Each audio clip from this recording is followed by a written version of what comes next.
Let us begin. A Midsummer Night's Dream. Hermia and Lysander were lovers, but Hermia's father wished her to marry another man named Demetrius. Now, in Athens, where they lived, there was a wicked law by which any girl who refused to marry according to her father's wishes might be put to death. Hermia's father was so angry with her for refusing to do as he wished that he actually brought her before the Duke of Athens to ask that she might be killed if she still refused to obey him. The Duke gave her 4 days to think about it, and at the end of that time, if she still refused to marry Demetrius, she would have to die. Lysander, of course, was nearly mad with grief, and the best thing to do seemed to him for Hermia to run away to his aunt's house at a place beyond the reach of that cruel law, and there he would come to her and marry her. But before she started, she told her friend Helena what she was going to do.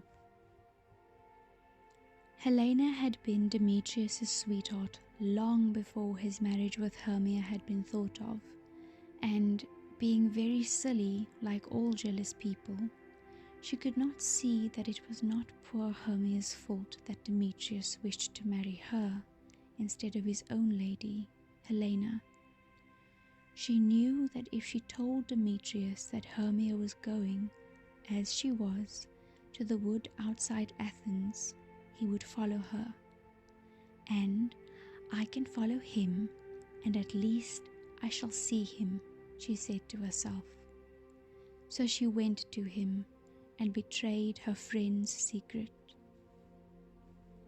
Now, this wood where Lysander was to meet Hermia, and where the other two had decided to follow them, was full of fairies, as most woods are, if one only has the eyes to see them.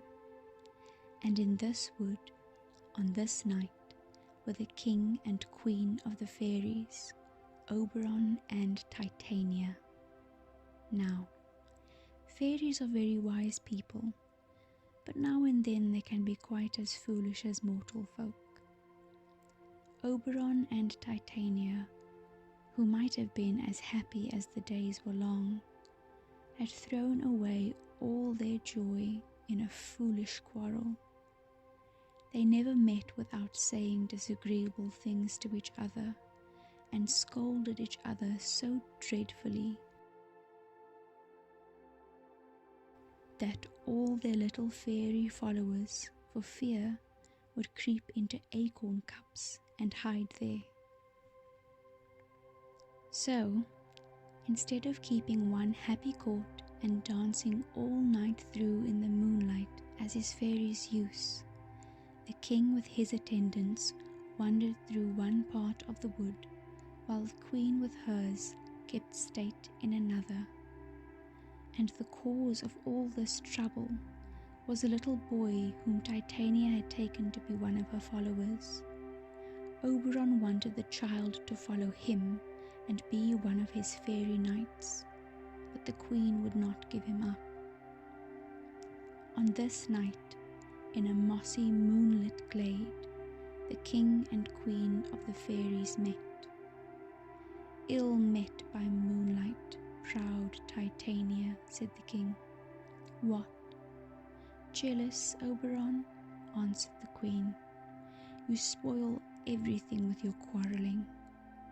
Come, fairies, let us leave him. I am not friends with him now." "It rests with you to make up the quarrel," said the king. "Give me that little boy, and I will again be your humble servant and suitor." "Set your mind at rest," said the queen.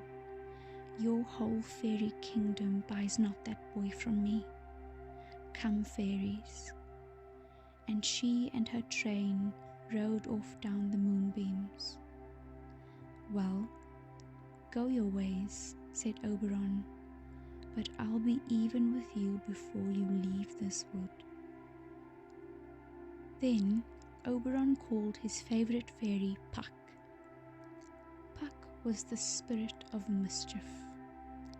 He used to slip into the dairies and take the cream away, and get into the churn so that the butter would not come, and turn the beer sour, and lead people out of their way on dark nights and then laugh at them, and tumble people's stools from under them when they were going to sit down, and upset their hot ale over their chins when they were going to drink. "Now," said Oberon to this little sprite, "fetch me the flower called Love in Idleness. The juice of that little purple flower laid on the eyes of those who sleep will make them, when they wake, to love the first thing they see. I will put some of the juice of that flower on my Titania's eyes, and when she wakes, she will love the first thing she sees, were it lion, bear, wolf, bull, meddling monkey, or a busy ape." While Puck was gone, Demetrius passed through the glade, followed by poor Helena, and still she told him how she loved him, and reminded him of all his promises, and still he told her that he did not and could not love her, and that his promises were nothing. Oberon was sorry for poor Helena, and when Puck returned with the flower, he bade him follow Demetrius and put some of the juice on his eyes, so that he might love Helena when he woke, and looked on her as much as she loved him. So Puck set off, and wandering through the wood, found not Demetrius, but Lysander, on whose eyes he put the juice.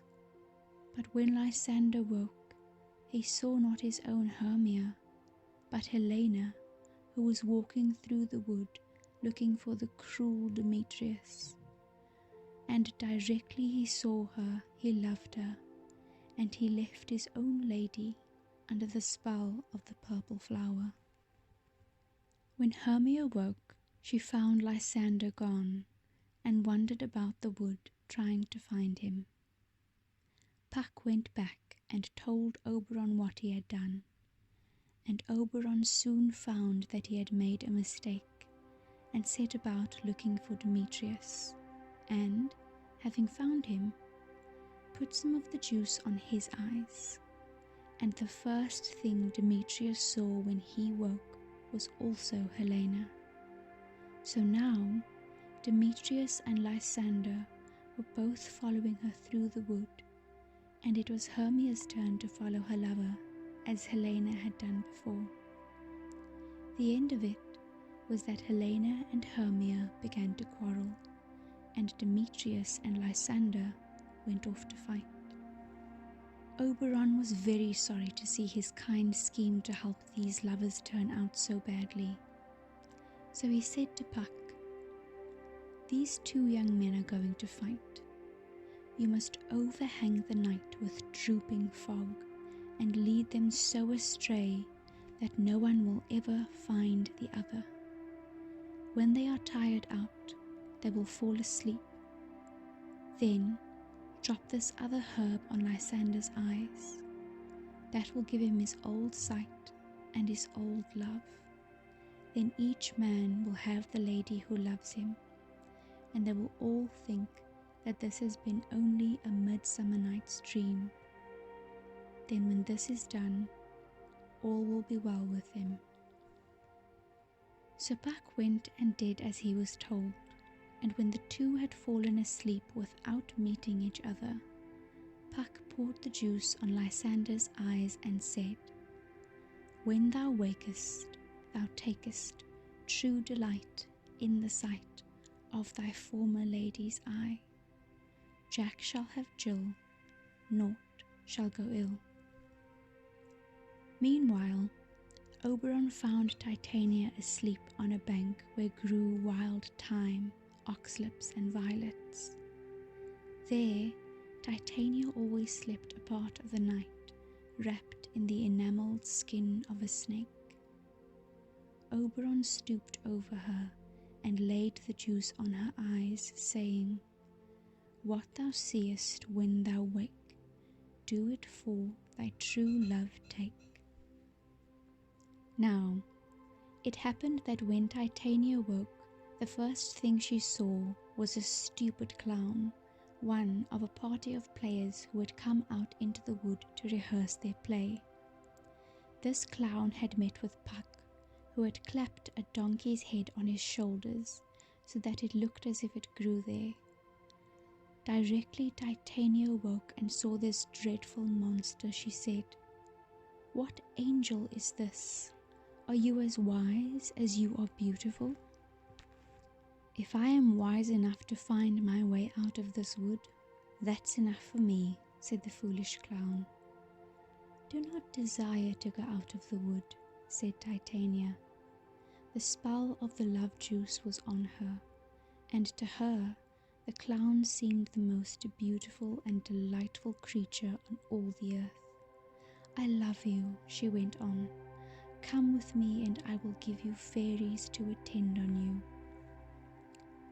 So she called 4 fairies, whose names were Peas Blossom, Cobweb, Moth, and Mustard Seed. "You must attend this gentleman," said the queen. "Feed him with apricots and dewberries, purple grapes, green figs and mulberries. Steal honey bags for him from the bumblebees, and with the wings of painted butterflies, fan the moonbeams from his sleeping eyes." "I will," said one of the fairies, and all the others said, "I will." "Now, sit down with me," said the queen to the clown, "and let me stroke your dear cheeks and stick musk roses in your smooth, sleek head and kiss your fair, large ears, my gentle joy." "Where's Peas Blossom?" asked the clown with the donkey's head. He did not care much about the queen's affection, but he was very proud of having fairies to wait on him. "Ready," said Peas Blossom. "Scratch my head, Peas Blossom," said the clown. "Where's Cobweb?" "Ready," said Cobweb. "Kill me," said the clown, "the red bumblebee on the top of the thistle yonder, and bring me the honey bag." "Where's Mustard Seed?" "Ready," said Mustard Seed. "Oh, I want nothing," said the clown, "only just help Cobweb to scratch. I must go to the barber's, for methinks I am marvellous hairy about the face." "Would you like anything to eat?" said the fairy queen. "I should like some good dry oats," said the clown, for his donkey's head made him desire donkey's food, "and some hay to follow." "Shall some of my fairies fetch you new nuts from the squirrel's house?" asked the queen. "I'd rather have a handful or 2 of good dried peas," said the clown.